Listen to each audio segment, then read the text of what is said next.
Gente, bom dia, tudo bem? Eu sou a Sidneide. Eu vou estar dando início à apresentação deste trabalho da disciplina de Matrizes do Pensamento em Psicologia e Behaviorismo. Nós temos como tema sujeito e sociedade, e eu estarei dando início, e na sequência as minhas colegas vão estar dando continuidade na apresentação do trabalho. O Skinner foi um psicólogo behaviorista, inventor e filósofo norte-americano. Para o Skinner, o livre-arbítrio era uma ilusão e uma ação humana dependente das consequências de ações anteriores. O Skinner pensou a construção humana de uma forma diferente da que se vinha pensando até então. O Skinner ele se apoiou em alguns teóricos anteriores a ele, um deles foi o Watson. E foi através desses teóricos anteriores que Skinner definiu uma nova forma de ver o ser humano. Então, ele passa a ver o ser humano a partir de coisas literalmente visíveis. E ele nos traz um conceito de analisar o ser humano e suas atitudes a partir do seu próprio comportamento. O Skinner atribui ao seu ambiente, ou o ambiente em que o indivíduo está, o resultado dos seus comportamentos, falando que o indivíduo age no seu ambiente e o ambiente traz respostas para esse indivíduo, e automaticamente, a partir dessas respostas, esse indivíduo vai tornar a agir neste ambiente da mesma forma ou vai buscar formas novas de agir. Isso de acordo com se a resposta é reforçadora ou punitiva. Se a resposta for punitiva, o indivíduo deixará de agir daquela forma no ambiente novamente em que ele está. Se a resposta, por outro lado, é reforçadora para aquele indivíduo, ele tornará a agir daquele modo ou de modo semelhante.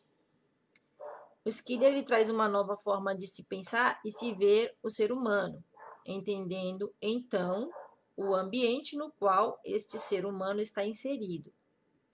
E a partir desse entendimento, Skinner diz que é possível moldar o comportamento desse indivíduo. Então, é possível que, através de nós entendermos o que é reforçador e o que é punitivo para o sujeito, nós podemos, então, tanto incentivá-lo a ter ações que são esperadas dele, como também podemos inibir os comportamentos que não são desejados nesse indivíduo, na sociedade na qual ele está inserido. E por essa razão, o Skinner ganha um grande destaque como sendo um dos principais mentores da comportamental atual, do behaviorismo radical, que é a filosofia da ciência. Olá, aqui é a Josiane e nesse vídeo será feita uma síntese da visão de Skinner a respeito do ser humano.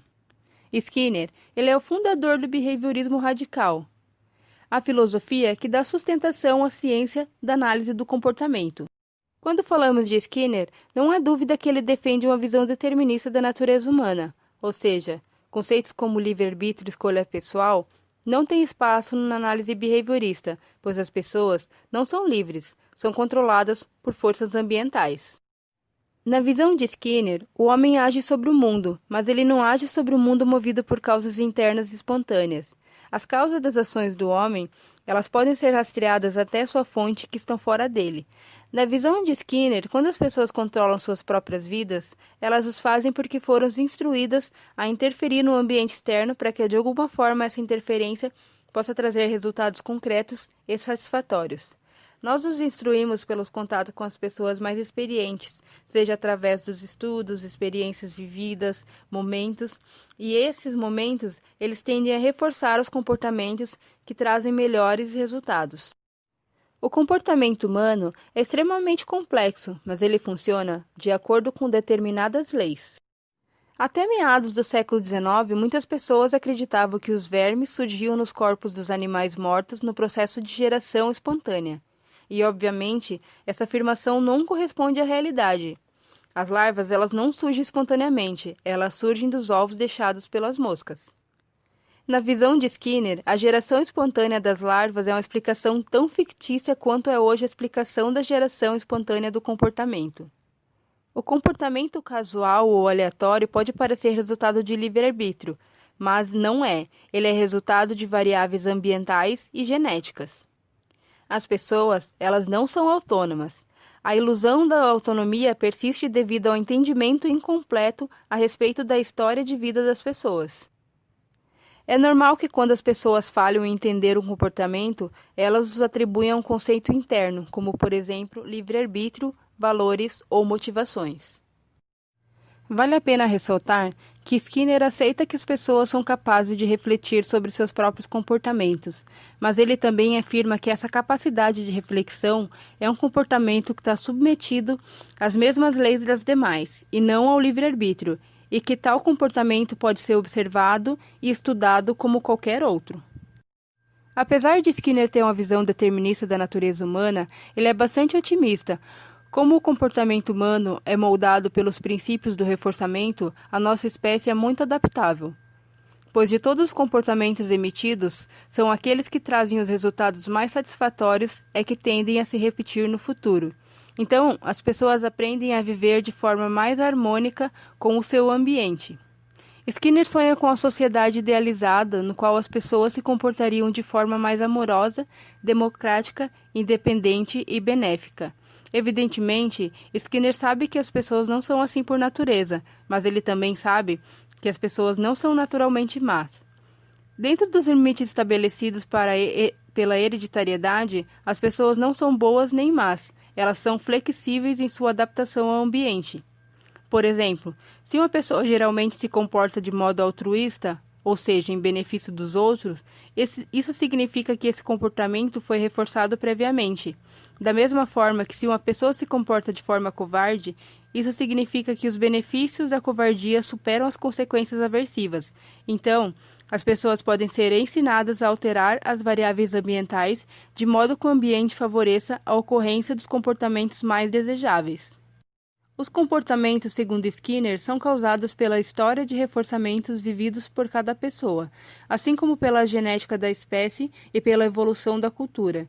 Os mesmos comportamentos encobertos, ou seja, aqueles que não podemos ver como os pensamentos e as emoções, são determinados por esses fatores. Nenhum comportamento surge de forma espontânea. Na visão do Skinner, a genética ela desempenha um papel importante no desenvolvimento da personalidade, mas ele sustenta que essa personalidade é fortemente moldada pelo ambiente, particularmente o ambiente social. Ou seja, como espécie, os seres humanos desenvolveram as formas de comportamento atuais devido aos fatores ambientais que selecionaram tais formas de agir como as mais satisfatórias. E no ambiente em que vivemos hoje, que inclui estrutura familiar, experiências vividas, sistema educacional, organização governamental, entre outras, todas essas formas sociais, ela desempenham um papel extremamente importante no desenvolvimento da personalidade humana. Então, tais formas não devem ser deixadas ao acaso.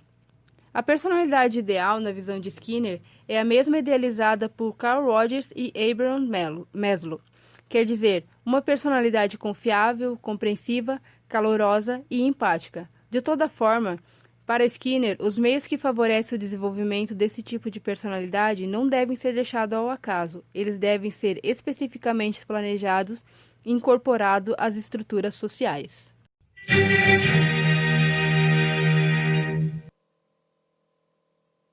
Eu vou fazer uma análise da obra Laranja Mecânica, que vai se utilizar das ideias do behaviorismo, que tem uma orientação naturalista e que parte do entendimento que o homem é o seu comportamento na natureza.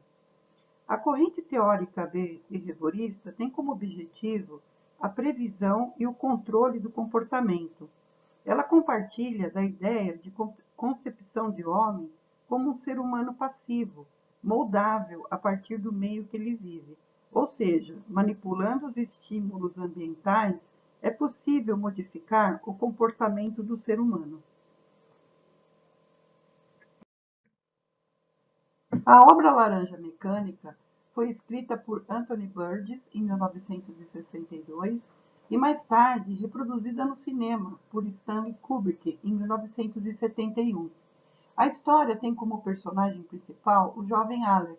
Em latim, Alex significa sem lei, um adolescente desregrado e violento, líder de uma das gangues que aterrorizavam a cidade de Londres, de tal forma que as pessoas temiam sair à noite. No decorrer do filme, Alex é traído por sua própria gangue e é preso. Na prisão, Alex se submete a um método de reabilitação que tirava um instinto criminoso do apenado considerado irrecuperável. Este método, conhecido como método Ludovico, prometia a cura em 2 semanas. Alex, ao ouvir sobre este tratamento e vendo uma forma de diminuir sua pena e conquistar sua liberdade, coloca-se à disposição como cobaia. O tratamento de ressocialização de Alex vai se basear nos pressupostos do behaviorismo. O tratamento funciona da seguinte forma: Alex é amarrado em uma cadeira de cinema, as pálpebras abertas, de modo que ele não consegue evitar de olhar as cenas de violências, assassinatos, sexo. Só que antes disso, Alex toma uma medicação, como se fosse um coquetel de drogas, que lhe causa muitas náuseas e mal-estar. O colírio que coloca em seus olhos também provoca mal-estar. Ao final da sessão, ele passa a sentir-se mal, passa a associar este mal-estar com as cenas de violência. Além disso, as cenas de violência são apresentadas junto com a 9ª Sinfonia de Beethoven, que era a música que Alex mais gostava. Nesta cena é utilizado o condicionamento respondente, ou condicionamento clássico de Pavlov. Quando os cientistas viram que ele passava mal quando via cenas de violência ou ouvia a 9ª Sinfonia, Alex é libertado. Eu trouxe essas figuras para fazer uma comparação do condicionamento clássico com o método Ludovico. A gente pode ver que no experimento com o cachorro, o alimento é o estímulo incondicionado e a salivação do cachorro, o reflexo incondicionado. Já no método Ludovico, logo ao lado, as drogas injetadas em Alex seriam o estímulo incondicionado e as náuseas que Alex sente, o reflexo incondicionado. Na segunda parte do experimento, é incluído na experiência com o cachorro uma cineta, junto com o alimento, e o cachorro saliva. No tratamento de Alex, o paralelo é a ingestão de drogas, mais 2 estímulos condicionantes, a 9ª de Beethoven, mais cenas de violência. O resultado disso são as náuseas e o mal-estar que Alex sente. O condicionamento acontece em ambos os experimentos. Quando o cão ouve somente a sineta, começa a salivar. E no método Ludovico, quando Alex se depara com as cenas de violência, ou quando ouve a 9ª Sinfonia, ele tem náuseas, medo e mal-estar. Quando Alex volta para casa, ele encontra suas vítimas, e algumas de suas vítimas querem se vingar dele, e ele não consegue reagir, porque está condicionado.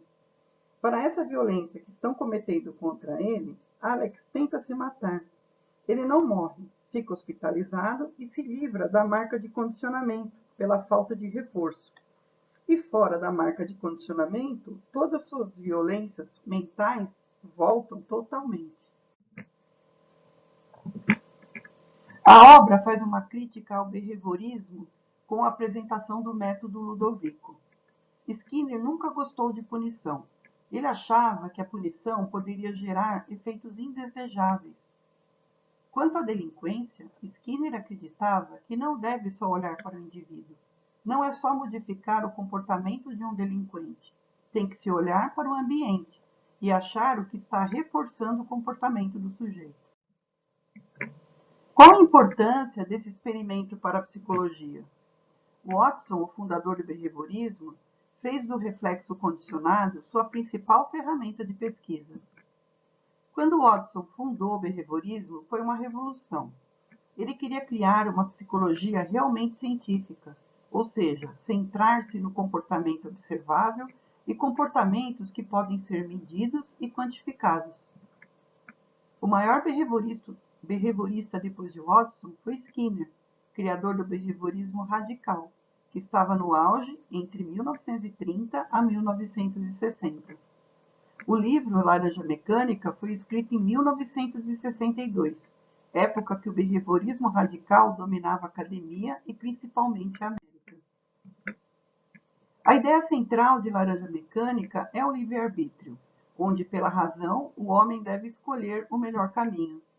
Skinner não acreditava no livre-arbítrio, que ele chama de homem autônomo.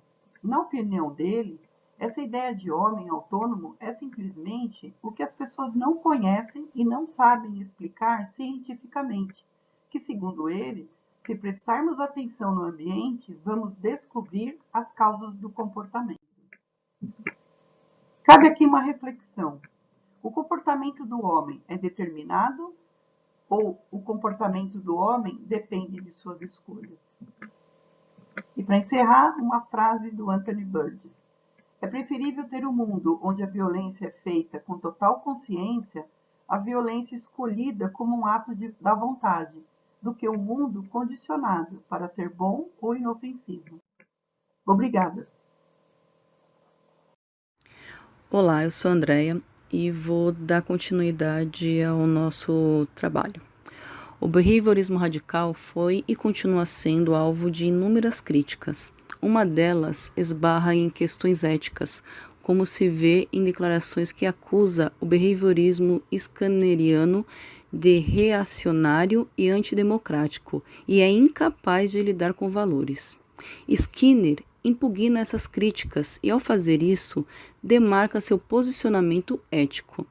Para entender esse posicionamento, é preciso, antes de tudo, examinar algumas concepções de ética criticada por ele, notadamente aqueles que recorrem em causas internas para explicar o comportamento moral. Essa concepção tradicional de ética, argumenta Skinner, tem consequências sociais funestas e é responsável pela manutenção da desigualdade social. Na contramão de seus detratores, o behaviorismo radical defende a ideia de que a ciência do comportamento não se deve apartar da discussão ética. Isto fica claro quando o próprio Skinner afirma que a análise do comportamento é uma ciência dos valores. Sob essa ótica, a moralidade é tratada em termos de comportamento moral e os valores como consequência de ações morais. Com efeito, o behaviorismo radical aproxima ciência de valores e, por consequente, ciência de sociedade. A relação entre a análise do comportamento e a sociedade é inerente aos propósitos de uma ciência de comportamento aplicada ao homem. Tratar a moralidade do ponto de vista comportamentalista tem sérias implicações, pois encoraja a abordar os problemas sociais recorrentes às relações do homem com o mundo, e não mais às causas internas, usualmente empregadas para converter questões da natureza social em problemas individuais. Skinner explica: o apelo a estados e processos cognitivos é um desvio que pode muito bem ser o responsável por muitas das nossas falhas resolver nossos problemas. Precisamos mudar nosso comportamento e podemos fazê-lo somente mudando nosso ambiente físico e social. Escolhemos o caminho errado logo de início, quando supomos que o nosso objetivo é mudar as mentes e corações dos homens e mulheres, ao invés de mudar o mundo no qual eles vivem. Deste modo, a declaração skinneriana de que a análise do comportamento é uma ciência de valores surge no limite, que a ciência não pode se eximir do debate ético-social. Não obstante, a essa afirmação de Skinner pode ter consequências distintas para a relação entre ciência e sociedade, a depender do modelo da ciência adotado. O debate científico contemporâneo trata da crise do modelo científico moderno e o surgimento de um modo diferente de fazer ciência, denominado por alguns de ciências pós-moderna. Uma dessas diferenças entre essas duas propostas científicas esbarra justamente na relação entre ciência e a sociedade.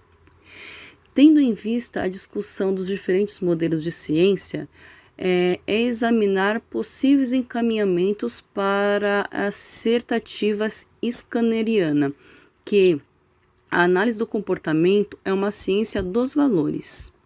Em suma, há uma pergunta que está no horizonte desse debate se a análise do comportamento é uma ciência dos valores, qual modelo de ciência orienta a essa afirmação?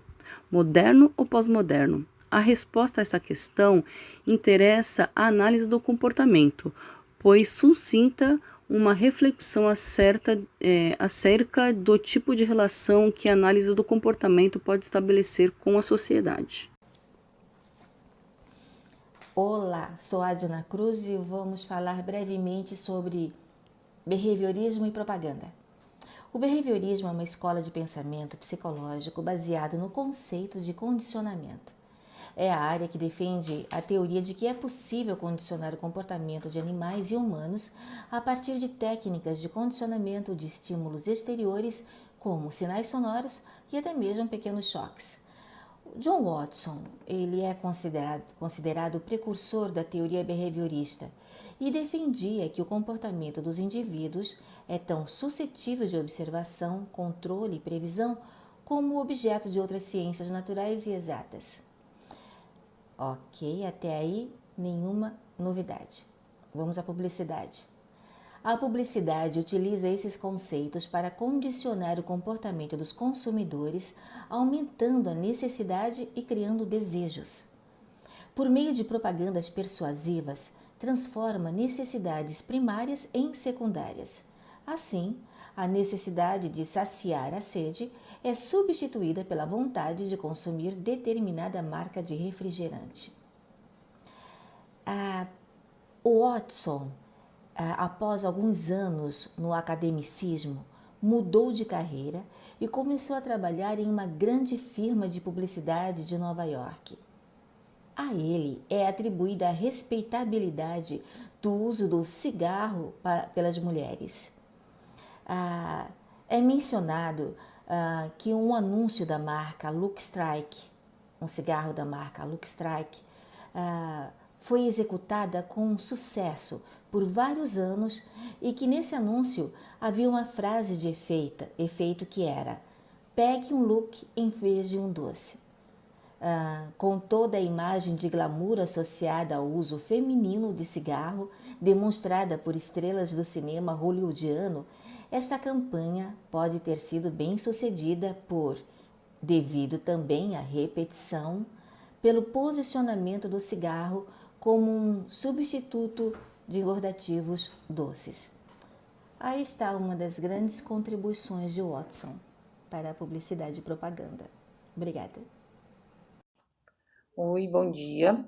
Sou a Daniela. Vamos dar continuidade ao trabalho da nossa apresentação sobre behaviorismo, homem e sociedade. Bom, embora que muitas pessoas, dentro mesmo da própria psicologia, ainda torçam o nariz para o behaviorismo, para a análise do comportamento, por considerar que tem uma visão de homem limitada, por considerar que robotiza as pessoas, mas talvez esse seja o ramo da psicologia que esteja mais presente no dia a dia da sociedade. Sabe, a gente vive diariamente, né? A sociedade se baseia nisso. Você trabalha, você recebe um reforço positivo, que seria o seu salário. Você não age de acordo com as normas da sociedade, você é punido, seja com uma multa de trânsito ou uma privação de liberdade, num caso de uma violação mais séria. Então, a sociedade se baseia nisso. Por exemplo, o sistema de alfabetização é baseado em modelação. Você não ensina uma criança a ler um texto, você ensina ela devagar. Você não ensina ela a fazer uma expressão matemática, você vai ensinando aos poucos. a 1 mais 1, 2 mais 2, até ela chegar nesse ponto.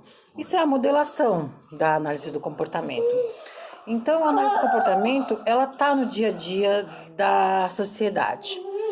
Em 1949, Skinner publicou um livro de ficção chamado Walden Two, que retratava uma sociedade cujas práticas sociais eram baseadas no princípio da análise do comportamento, mas eram baseadas praticamente sobre reforços positivos, ao contrário da nossa sociedade, que Skinner considerava que tinha o controle aversivo como um traço onipresente. Então, o pensamento seria o seguinte: seria possível criar uma sociedade baseada só em reforços positivos, não baseadas em punição, em controles aversivos? Isso seria possível? A gente pensar nisso a larga escala, se isso seria possível implementar na nossa sociedade, é meio complicado. A gente pensa nisso até no próprio livro, retrata uma sociedade rural de 1000 pessoas. Isso a nível mundial, a gente meio difícil de pensar. Mas então pensamos em células. Vamos pensar numa sociedade inteira baseada nisso. Vamos pensar em células. Por que em vez da nossa sociedade usar a multa como um meio de punição, de controle aversivo para as pessoas cumprirem as normas de trânsito e evitar acidentes, por que não usar um controle mais de reforço positivo? Eu li sobre um caso que uma pessoa, ela tinha o carro, usava o carro, quem pagava as contas era a mãe, e ela sempre recebia multa. Aí toda vez que ia pagar o documento do carro tinha aquela multa, então a mãe fez com ela o seguinte acordo: olha, é o seguinte, esse ano eu paguei R$800 de multa para você. Então tá aqui os R$800 que eu paguei esse ano, e no ano que vem eu vou guardar. Tem aqui mais R$800. Se você não tomar multa, ano que vem você vai ganhar esses R$800 de presente. E por incrível que pareça, essa moça conseguiu se controlar e não tomar a multa. Porque ela já estava esperando, planejando o que ela ia fazer com esse dinheiro que ela ia ganhar. E a punição não, porque talvez ela fosse punida, talvez ela não fosse, talvez algum guarda pegasse, talvez ela conseguisse fugir dos radares. Então talvez o reforço traga benefícios mais a longo prazo do que a punição. Então esse seria o intuito de Skinner trazer para nossa... seria o que ele queria trazer para a sociedade. A gente pensar no mundo em células, um dia numa aula a gente discutindo, por exemplo, você entra todo dia num ônibus e um motorista um cobrador mal-humorado, você dá bom dia, ele não responde, você dá bom dia, ele não responde, até que você deixa de dar bom dia. E se em vez de a gente deixar de dar bom dia, a gente continuar insistindo? E assim a gente mudar esse ambiente dessa sociedade, mudar essa pequena célula da nossa sociedade, gente, participação especial do Miguel. A gente mudar essa pequena célula. E, por exemplo, na nossa faculdade, e se a gente mudasse os nossos comportamentos na nossa faculdade, e talvez isso levasse outras pessoas a mudar também, a trabalhar por reforços positivos em vez de punição, e talvez isso mudasse na faculdade também. Aí já seriam 2 células que estariam alteradas na nossa sociedade. E se a gente pensasse nisso, em várias pequenas células, várias pessoas fazendo isso em várias células, talvez a sociedade começasse a mudar. Então, assim, seria muita utopia a gente pensar numa sociedade transformada, basicamente, assim, da noite para o dia. Criar uma nova sociedade. Mas talvez se a gente começasse a usar esses pequenos gestos na nossa sociedade, talvez a gente conseguisse mudar ela, um pouquinho de cada vez. Que tal hoje você pensar em quando você sair, você mudar um pequeno gesto seu, para talvez assim no futuro a gente conseguir mudar a nossa sociedade.